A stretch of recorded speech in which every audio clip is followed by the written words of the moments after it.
Assalamualaikum warahmatullahi wabarakatuh. Baiklah, di sini saya akan menjelaskan mengenai penyusunan bahan ajar dan rubrik penilaian. Bahan ajar merupakan alat bantu yang digunakan oleh guru atau dosen dalam melaksanakan proses pembelajaran. Banyak sekali jenis-jenis bahan ajar yang bisa kita gunakan. Di antaranya adalah bahan ajar berupa media cetak, audio, visual, dan juga multimedia. Namun dari beberapa jenis bahan ajar yang biasa saya gunakan adalah bahan ajar berupa bahan ajar buku, baik buku maupun modul. Untuk fungsi bahan ajar, kita dapat membedakannya menjadi 3 macam. Di antaranya adalah bahan ajar dalam pembelajaran klasikal, bahan ajar dalam pembelajaran individual, dan bahan ajar dalam pembelajaran kelompok. Untuk bahan ajar dalam pembelajaran klasikal biasanya digunakan sebagai bahan proses pembelajaran serta pengawas dan penggali proses pembelajaran peserta didik yang bersifat pasif. Untuk pembelajaran individual sebagai media utama dalam proses pembelajaran, sebagai penunjang media pembelajaran individu lainnya. Fungsi bahan ajar dalam pembelajaran kelompok digunakan sebagai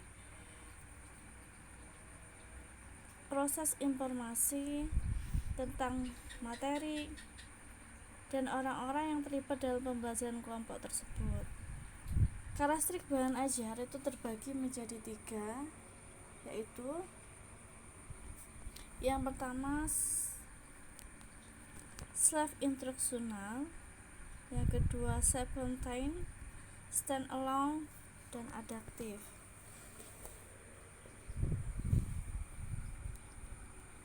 Untuk jenis-jenis bahan ajar itu dapat dikelompokkan menjadi beberapa oleh para ahli. Di antaranya adalah bahan ajar yang tidak diproyeksikan seperti foto, diagram, display, model. Bahan ajar yang diproyeksikan seperti slide, proyeksi komputer. Bahan ajar berupa audio seperti kaset, compact disc, berupa video baik itu film. Bahan ajar media seperti komputer, misalnya komputer.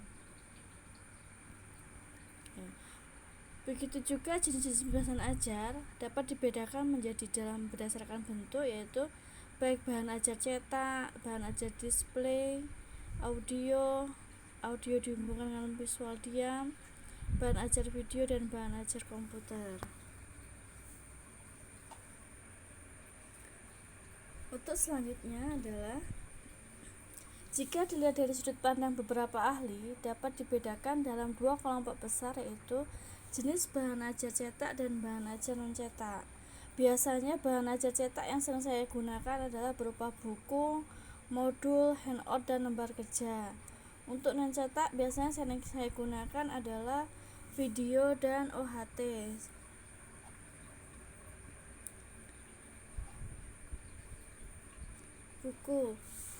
Buku merupakan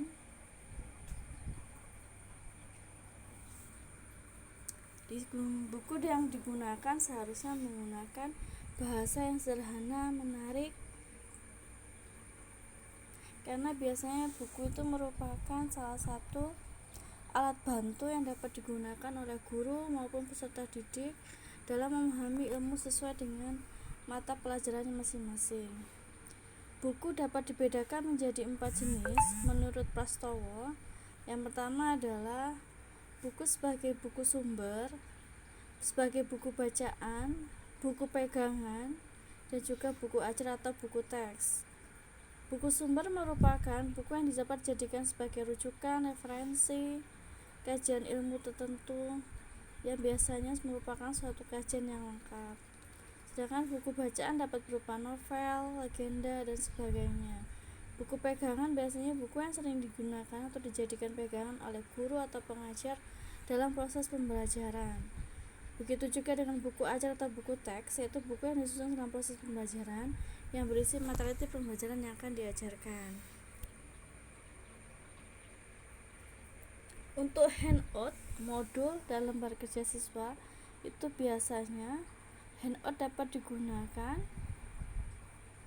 dari beberapa literatur yang memiliki relevansi dengan kompetensi dasar yang akan dicapai oleh peserta didik. Sedangkan modul merupakan bahan ajar yang ditulis dengan tujuan agar mahasiswa dapat belajar mandiri sesuai dengan modul atau petunjuk yang memuat berbagai macam latihan, soal, evaluasi.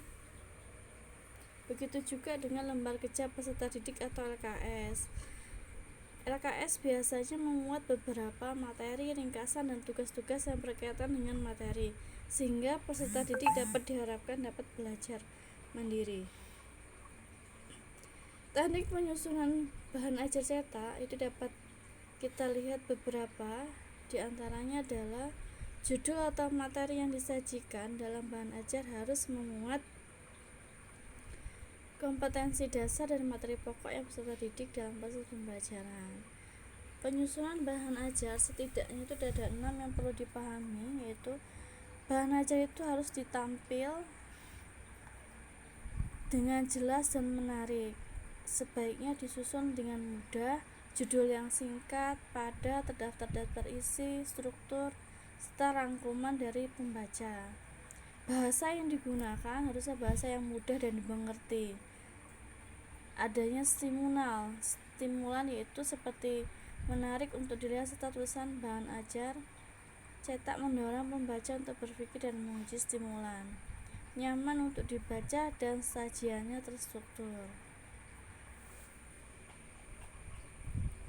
Untuk selanjutnya kita dapat melihat bagaimana pengembangan buku ajar itu sendiri. Tujuan dari pengembangan bahan ajar adalah menyediakan bahan ajar sesuai dengan tuntunan kurikulum, menyediakan bahan ajar dengan mempertimbangkan kebutuhan peserta didik, membantu peserta didik memperoleh alternatif selain buku teks, karena kadang-kadang kita sangat sulit untuk mendapatkan buku dalam proses belajar mengajar, memudahkan dalam melaksanakan pembelajaran.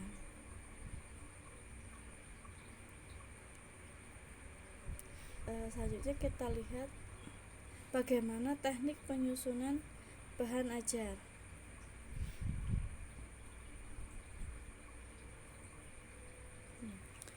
Teknik penyusunan bahan ajar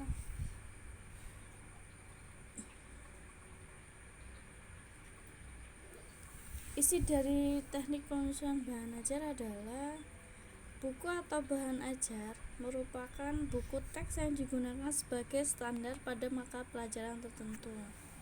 Buku ajar harus memiliki karakteristik seperti sumber materi, referensi tertentu, disusun secara sistematis dan terdapat petunjuk pembelajaran.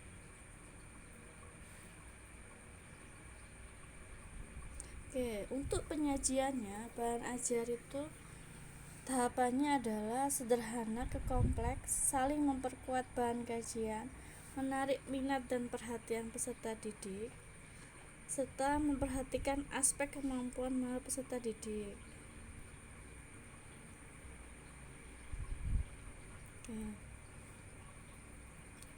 Selanjutnya kita akan melihat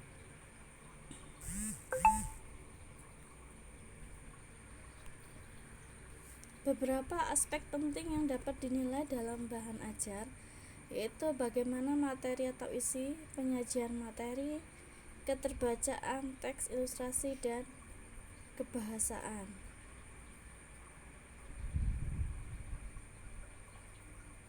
Selanjutnya kita akan melihat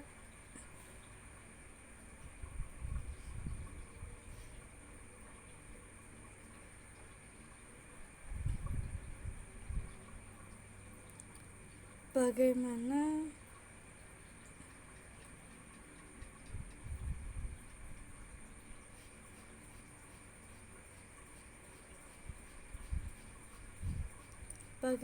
validasi kelayakan bahan ajar yang dikembangkan dapat dilakukan. Yang pertama adalah uji coba keterbacaan, reliability bahan ajar, penilaian bahan ajar secara keseluruhan dan pengguna sasaran, uji terhadap capaian skor hasil penilaian hasil belajar.